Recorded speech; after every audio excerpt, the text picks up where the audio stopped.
teve a incumbência de detalhar as qualidades do amor. Exatamente. Como nós exemplo importante, né? Se não quiser ler, pode ler. Viram? João, capítulo 4, versículo 8, mas vamos ler até o 10. Aquele que não ama não conhece a Deus, porque Deus é caridade. Nisso se manifestou a caridade de Deus para conosco. Que Deus enviou o seu Filho unigênito ao mundo, para que por ele vivamos. Nisto está a caridade. Não em que nós tenhamos amado a Deus, mas em que ele nos amou e enviou o seu Filho para propiciação pelos nossos pecados. Isso. Esse amor é o amor ágape. Amor puro. Amor ágape. Amor puro. Amor verdadeiro. Amor em sentido único. Por quê? Vamos analisar bem. Por que nós amamos a Deus? Amamos a Deus.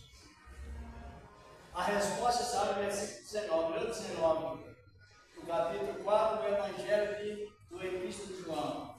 Nós o amamos porque ele nos amou primeiro. Compreenderam bem? Por que devemos amar a Deus? Porque ele nos amou primeiro.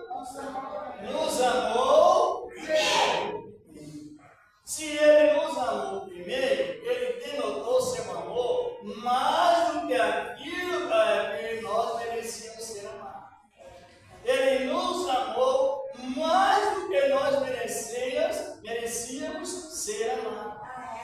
Ele amou, até eu aí no fim do versículo 5, 4 de Romanos, e diz a palavra, que o Senhor morreu por nós, na sequência diz a palavra, que o Senhor morreu por nós, sendo nós ainda pecadores, maus, ingratos, pedras brutas. Aí veio o Espírito de Deus e fez com que essas pedras brutas se tornassem pedras lapidadas. Glória a Deus! Aleluia! Deus é Espírito Santo, isso está em 1 Pedro 2, lá pelos versículos 3, 4 e 5. Pegai-vos para ele, pedra aquilo, na verdade, é provada pelos homens, mas por Deus eleita e preciosa. Pelo outro tempo eram pedras reprovadas, pedras brutas, pedras ruins, pedras ásperas. Agora são pedras brilhantes, pérolas brilhantes, pelo Espírito de Deus,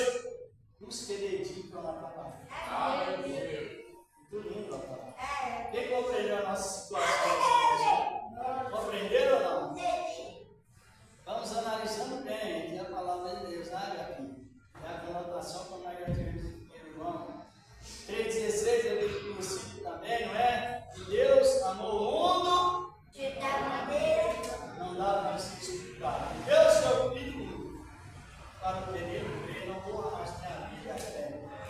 Essas matérias são bem básicas, mas objetivas. É uma das matérias mais fáceis que todo cristão deve compreender. Porque qual é a matéria mais fácil da Bíblia? A doutrina mais fácil da Bíblia de se aprender, se conviver. Dá para responder ou não, irmãos? Talvez, não sei se é desse livro de interpretação, por exemplo, mas muitos não respondem como se deve. Porque a Bíblia fala comprovadamente que é a doutrina mais fácil de se compreender e viver é a doutrina da salvação. Primeiro, porque ela começa no cristão instantâneo. Eu agora e Salvador. Instantâneo.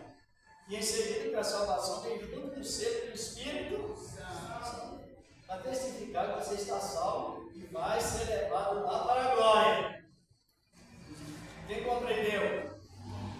Mas tem muitos, às vezes, questões que a pessoa talvez não compreende também, mas é tão gostoso você compreender a salvação. Imagina duas pessoas começando a compreender a salvação, um casal começando, os dois compreendendo a salvação, que união não traz. Ou um pai com uma filha, ou um amigo com um amigo, ou amiga com amiga, Senhor se agrada. o irmão com irmão de sangue negro, com irmão de sangue, o irmão na fé, com o irmão de fé. Duas pessoas, não é tão importante que essa conversa, essa palestra de salvação, de alegria, pode ser um doutor com um analfabeto. É a mesma alegria, sabe? Por isso que fica fácil. A linguagem da salvação, ela combina. Deus colocou Pedro junto com quem? Com Lucas. Lucas era médico, mas Pedro era pescador. Pedro era muito grande. Sobre intelectualidade. Mas os dois se juntaram e deu certo. Pedro e Lucas. Exatamente. Um médico, e vamos dizer assim, um lavrador, né? Pescador. Está vendo? É isso que pegou? E deu certo ou deu errado? Mas o maior exemplo de salvação foi o Criador Jesus Cristo do lado dos malfeitores. Maior exemplo. Então, mas porém, isso aí para mim é o maior exemplo. Porque quando ele compreendeu a salvação, naquele mesmo dia, já subiu para o paraíso. E quando Jesus começou a sua primeira palavra na abertura do Evangelho, foi falando do quê? De salvação nessas lições que a Bíblia mostra. Já ele disse assim, olha, começou dizendo, arrependei-vos, sem publicar. Não foi isso? E aí, não, no sentido, ele não jogou o pecado do passado para a presente, ele disse, pois que se vocês arrependerem, o reino dos céus é entregue a vocês agora. Glória a Deus. É fácil. Assim, ele aceitou Jesus de todo o coração, né, pastor? Todos que aceitam de coração, justamente, porque esse além para nesse amor imparável de Deus, que é a palavra de Deus. 15, 13. Esse fruto engloba mais da essência da natureza de Deus. Irmãos, imagina essa palavra essência. Pense que está compreendendo, ouvindo e compreendendo. Envolve o quê? Aqui é a palavra de Deus. O máximo da essência de Deus. O que é essência? Essa é mistura. Quando Deus apareceu lá no Monte Sinai, Deus pediu que o povo servisse a Ele em essência. Sabe o que é essência? Quando Deus estava em cima do Monte Sinai, Deus ocultou, fez até que o sol escurecesse, as estrelas se apagassem, a lua não aparecesse, e o mundo, ou seja, o monte estremecia, mas não viam nada para usar como intermediário como se fosse Deus. Nem o sol não apareceu. Está em Deuteronômio, capítulo 4, versículos 12, na sequência. Até os bois, irmãos, é complicado. A pessoa coloca tanto objeto no canal de mesa, então nós temos que ter cuidado. Aí, lá no monte, foi assim.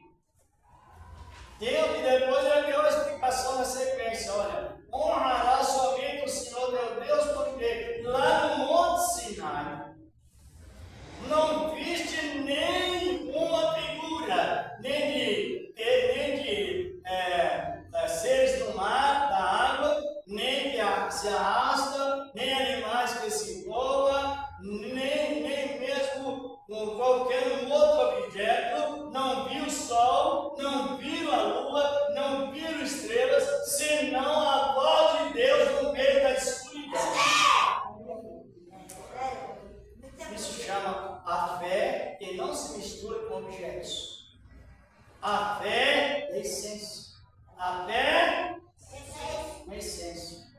Porque a mistura você coloca em Deus, uma coisa a mais para ajudar Deus, te dá uma bênção. Está compreendendo? Então, não é essência. A Bíblia diz que é negligência. Perigoso. A essência da natureza de Deus. A essência da fé